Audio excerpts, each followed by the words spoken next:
Cheers. Cheers, love. Happy Sunday. Happy Sunday. We are AAU-USAT Data and Facts. I'm Steph. This is Dawn. Howdy.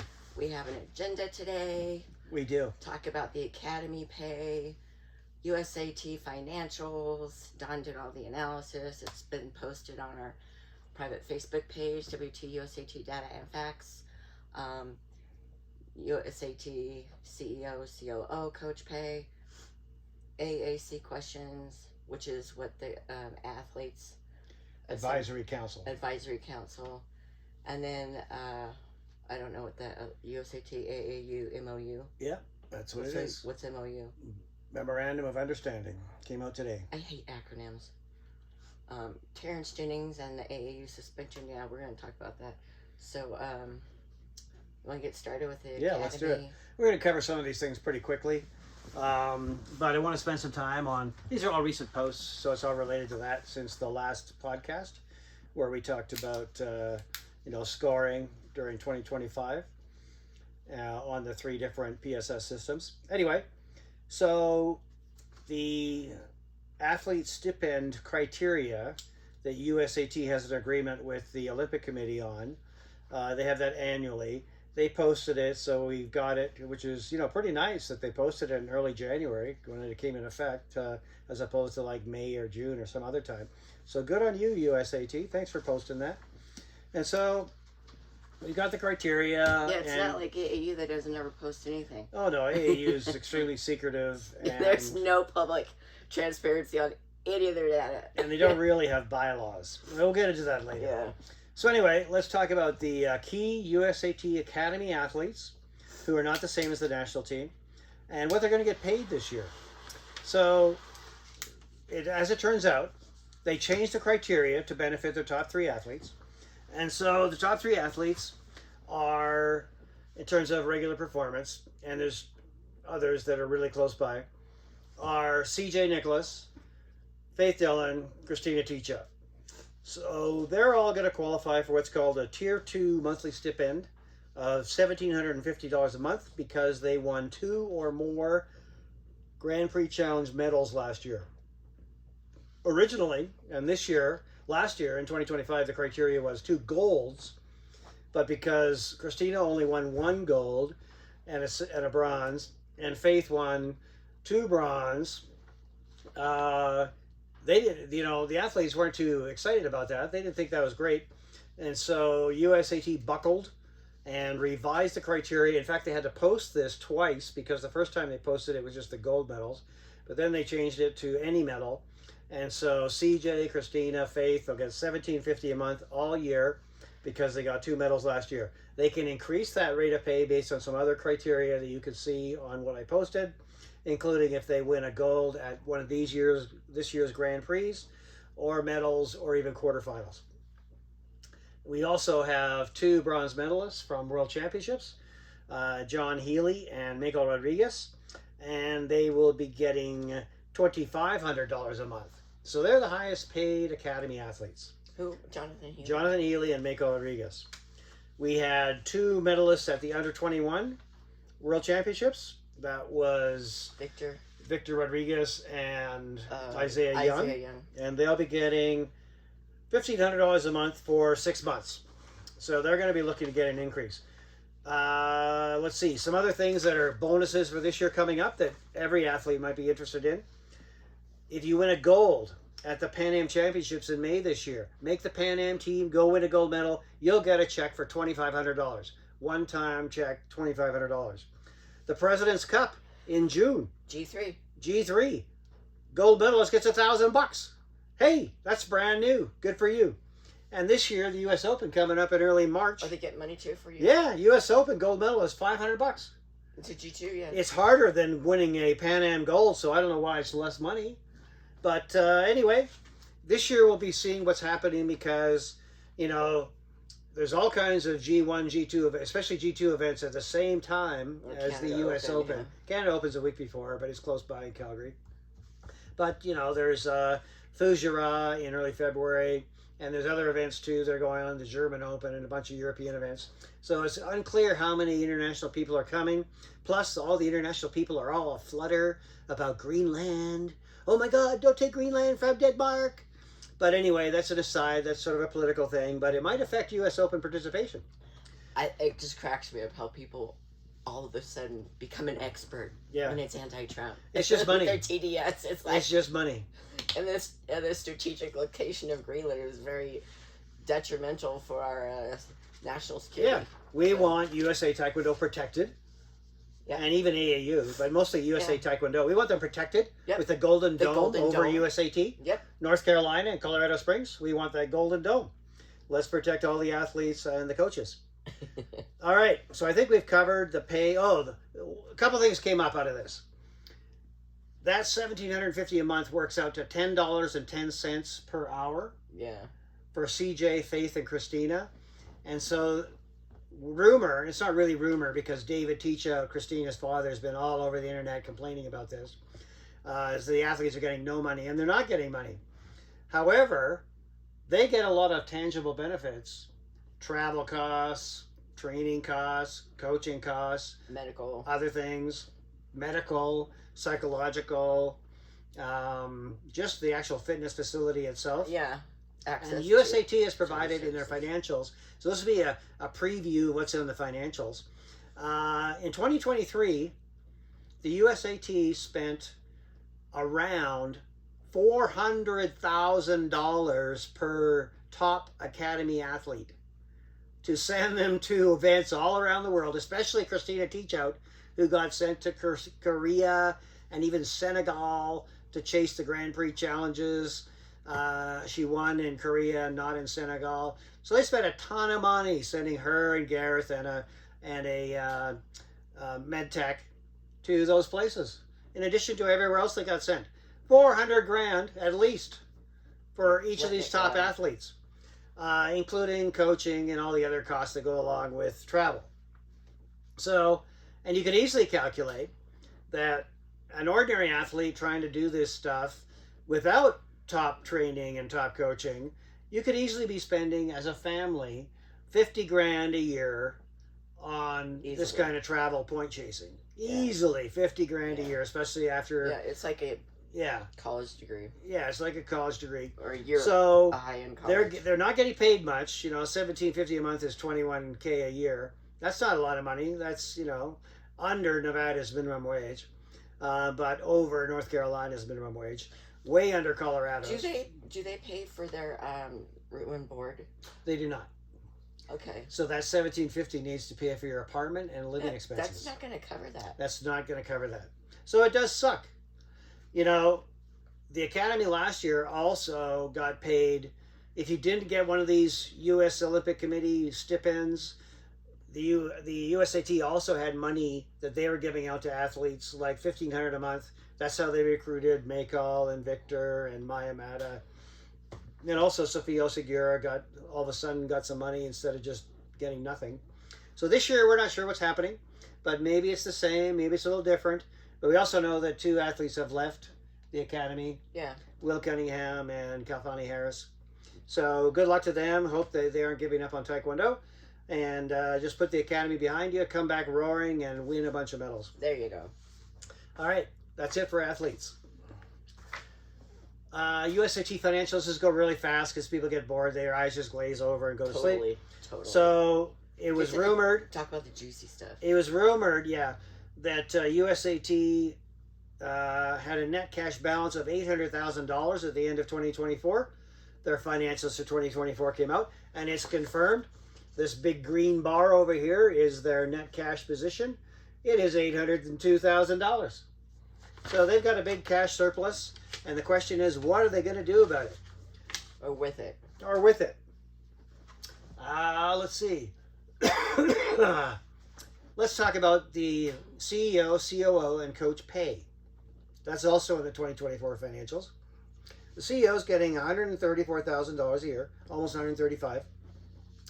And that's actually underpaid for one of these Olympic teams' CEOs. It's underpaid by $20,000 to $30,000. However, we have a COO as well. However, we have a chief operating officer as well, whereas most other Olympic teams do not. they've got lawyers and financial officers and all that stuff, but they don't have a chief operating officer, which is your number 2 person, whereas USAT does. Why does USAT have a chief operating officer? Because she does everything. That's the answer.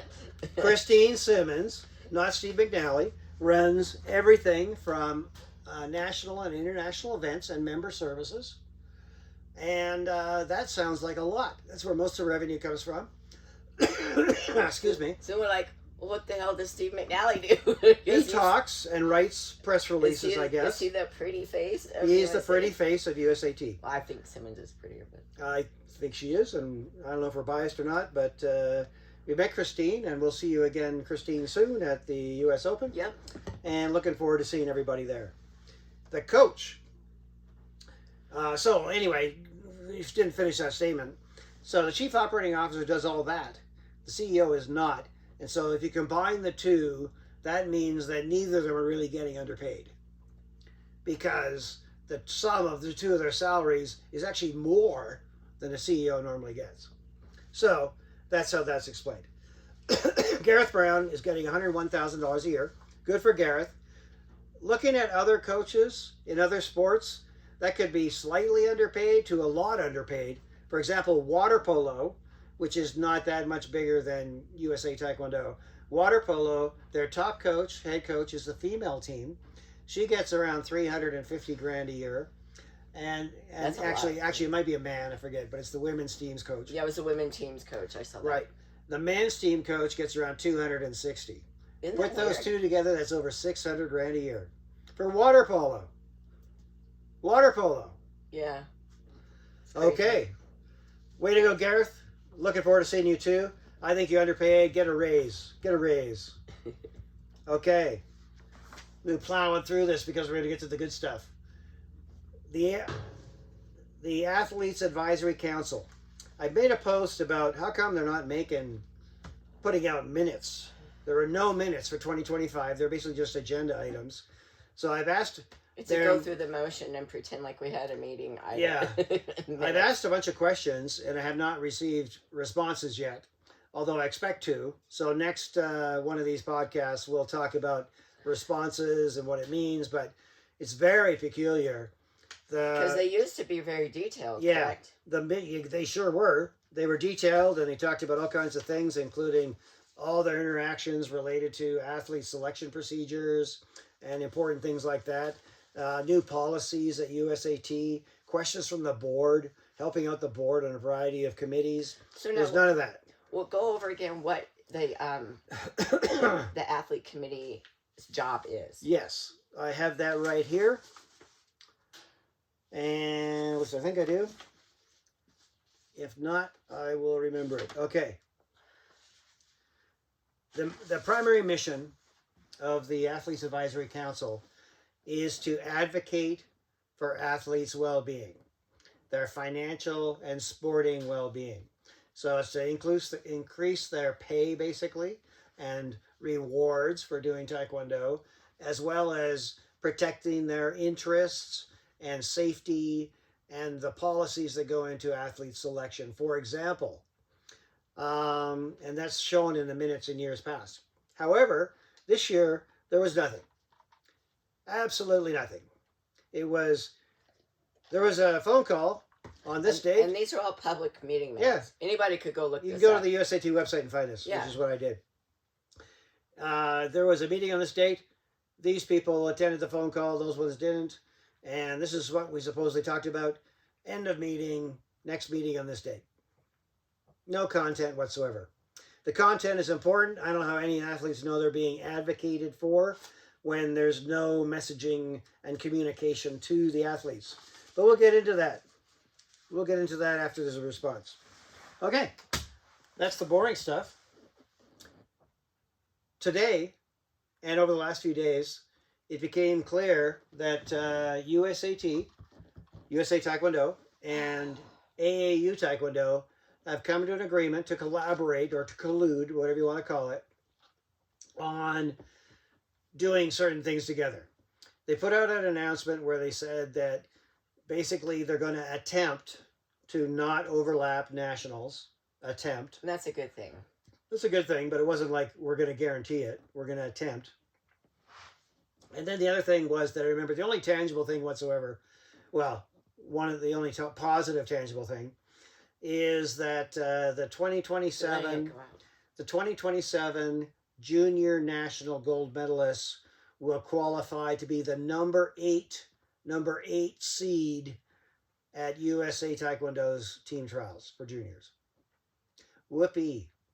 Some of the for team trials, there's a lot of times there's not even 8 athletes Right. in a bracket. Right. But also there's a lot of overlap between AAU and USAT athletes, and sometimes they win golds at both, so I'm not sure how much of a benefit this is. I think it's more like USAT, like they sucked WCAP dry and that's gone. Yeah. Taekwondo WCAP. I mean, WCAP within the Army is still there, but not Taekwondo like it used to be in Colorado Springs. They absorbed it. Yeah, it was a big deal. And now that we have zero Army athletes competing anymore because Calfani and Will Cunningham are gone now. From the academy. Yeah. But they're probably still competing. I hope so. Yeah, but they're not part of... they're not getting paid by the academy. Right. So I just think that it's more like USAT... absorbing AAU? Uh-huh. It kind of looks like that. Well, they're both nonprofit corporations. But AAU, I'm looking up like these, that there's legal acts that nonprofit corporations, because there's some nonprofits are associations and not corporations, but AAU it's a 501c3 nonprofit corporation, and so is USAT.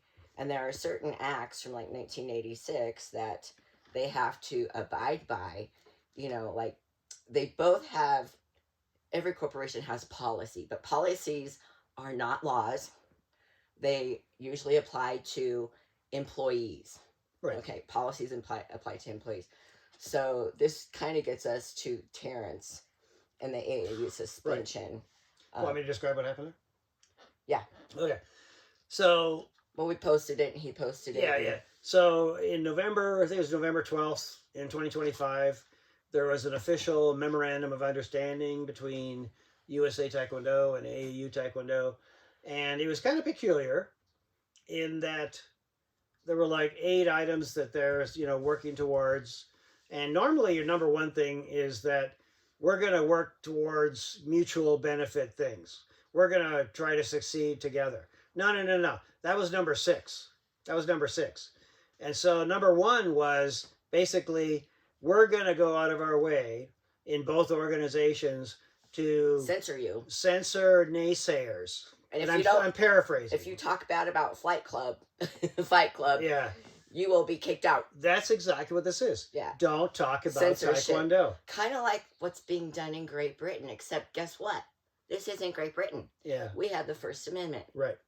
So it looks pretty unusual, but it really looks like a crackdown on any dissent within either organizations or podcasters. And so that's already happened. Some corruption. And the reason we know that this is probably what its intention is because the very first thing that happened is that in the Warehouse 15 Guys podcast a few times ago, back in December or thereabouts, they mentioned that, Terrence has been told that he has to stop the podcast or he can't be a head coach of AAU Taekwondo anymore. Which is blackmail and unlawful. Yeah, just being on the podcast. Just being on the podcast. They didn't say why. You're on the podcast, so you can't be a head coach. So now, he also posted recently in the last couple of days where he got a letter of suspension from AAU where he's been suspended for like 2 years, which is their maximum suspension. But before that, he was warned to not do the podcast, like you said, but it was from USAT. Was it? Yeah. Oh, I don't remember that. Oh, yeah. It was from someone from USAT that told the guy at AAU to tell Terrence, which he did, and Terrence can't do the podcast anymore, or he will lose his coaching position. Okay. That sounds like a little bit of hearsay. Which was a volunteer. No, because it was, Terrence talked about it on the podcast. Yeah, listen to their podcast. It was directly to him. We weren't involved. Go listen to their podcast. Yeah. And so I'm just repeating what yeah. what they were talking about on the podcast. You're right. And so Terrence has been apparently suspended for 2 years from AAU, where he can't For go to nothing. AAU events, and because they don't like his opinions. Yeah. Well, yeah, they did not give And an he example. didn't even say anything. Definitely didn't say anything unlawful. Definitely didn't say anything. So they're trying to like be retroactive with these new policies. I mean, you can't just like unlawfully make up a new policy that everyone has to follow, or we're going to kick you out, or we're going to threaten and blackmail you. I mean, like, the crap that they're doing is so unlawful. I don't even, it's like laughable. You look, and they're harassing Terrence. Yeah. This is discrimination harassment. He is a protected class, for one, and two, he didn't do anything. He didn't. I don't even know why I'm so upset about this. Yeah, but Olympic medalist. I'm world so class angry. coach, and yeah. Oh, we're interpreting something you said as hurting somebody's feelings, and so we're booting you out. Yep. And then they accuse him of being a bully when they're the ones who are intimidating, coercing, and threatening. And then they, what's the word, where they go after you because you didn't do what they want? It's actually that's yeah, I know exactly what you mean. Shit. That's retribution. Yes, retribution, which is also unlawful. So I mean, I'm just, I'm no lawyer. I have done a little bit of paralegal work in the past and been successful with it just by looking up laws and filling out forms and filing forms with the court and this or that. But I mean, just off of the little bit I know, they're violating a whole bunch of civil rights right there. And you can't just call it's our corporation policy when it's unlawful. Yeah. And then they want to charge him $250 to appeal. Yeah. That's like saying, asking an abusive father or mother to stop abusing you. Yeah. Like, so I went to AAU's handbook, and that's where you can find that they can suspend a coach for like up to 2 years. But it doesn't actually say why. But that's like through Safe Sports stuff with the complaint or whatever. Usually, yeah, that's different. That's totally different. Safe Sports totally different. Okay. But in their handbook, it says, yeah, we can do this. But it doesn't actually say why or how or what the process is. To USAT's benefit, in their bylaws, there is an explicit procedure to go through for their code of ethics. If there's a complaint where it gets heard, where the accused party gets heard, gets to, sort of testify, if you want to call it that, before there's any decisions by any committee and any suspensions or anything like that. So there's an entire process, which of course has to comply with U.S. Olympic Committee rules. That's why they're in USAT too. So good for USAT, and they're not the ones suspending him. It's AAU. Yes, but they were coerced by USAT. That could be. We don't know that's true. Well, I don't personally know it is, but that's what was said. That could be. So, unless there's like a paper trail or evidence of this, it's not our issue, but we like Terrence Jennings a lot. He coached our daughter back in the day. She trained with him up at the U.S. Army's WCAP in Colorado Springs back in 2019, 2018, 2019. 19, I guess. Yeah. So, I mean, we kind of go way back. And so this is an injustice done to him. And it's my opinion that it's an unlawful injustice, and I'm very upset by it. Yeah. So we'll see what, good luck to Terrence with, if he chooses to combat that, good for you. Hope you don't have to pay any money to appeal it. And get legal advice and all that stuff. If you appeal it through the court system, because AAU that suspended you, that AAU isn't going to unsuspend you if you give them $250 and ask them to unsuspend you. Yeah. So Terrence's case is disturbing, but the overall message is even more disturbing to me because it looks like a crackdown and censorship. Reminds me a lot of Great Britain. Yeah. Where you are not allowed to say anything on social media that the government doesn't like, even if it's funny, like a meme or whatever. Oh no, you're going to jail. You're going to jail. Or we're going to suspend you. Oh, and we're going to get this organization to suspend you. By the way, in case anybody doesn't know, the CEO of USAT is from Great Britain. He's from Great Britain. maybe they're importing some rules that they like in Great Britain about censorship to the land of the free and home of the brave here in America, and we don't like that. Nope. That's all I got to say. That's all I got to say. All right. Jones out. Quick, short, sweet. Happy Sunday.